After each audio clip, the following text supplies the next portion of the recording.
Manjuna Srinivas from I think Yeah. just pass this on also so that we can.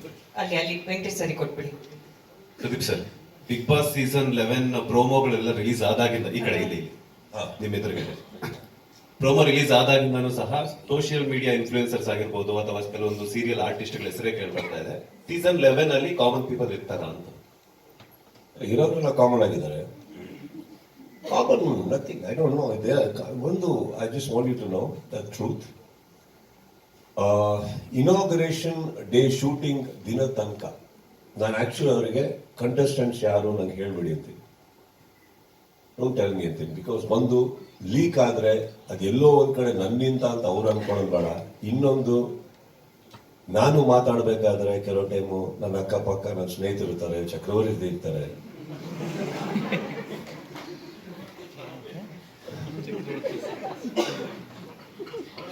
ಏನು ಕೇಳಲ್ಲ sir.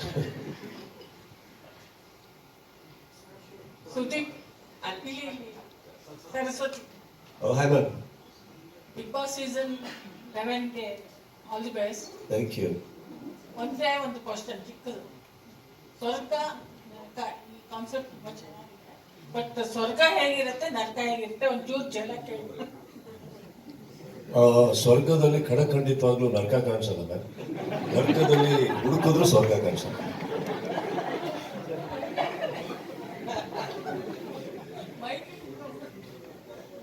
ಅಲ್ಲಿ ಇಷ್ಟೊತ್ತು ಅಲ್ಲ, ಒಂದ್ ಸ್ವಲ್ಪ ಒಂದು ಜಲಕ್ಕೆ ಹೇಳಿ ಹೇಗಿರುತ್ತೆ ಅಂತ. ಸ್ವರ್ಗ ಅಂದ್ರೆ ನಾವೆಲ್ಲ ಒಂದು ಇಮ್ಯಾಜಿನ್ ಮಾಡ್ಕೊಂಡಿರ್ತೀವಲ್ಲ ಆ ಥರ. ಹೇಗೆ?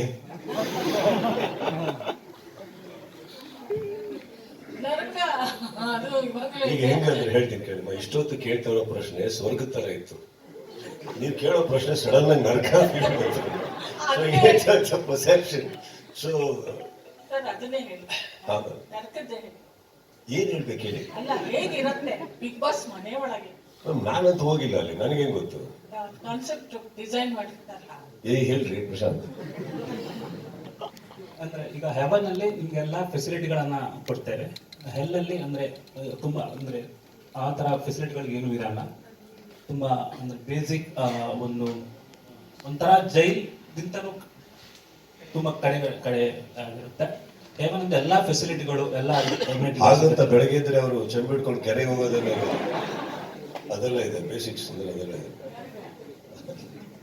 ಪ್ರಶಾಂತ್ ಸರ್ ಇಲ್ಲಿ ಸರ್ ಇವಾಗ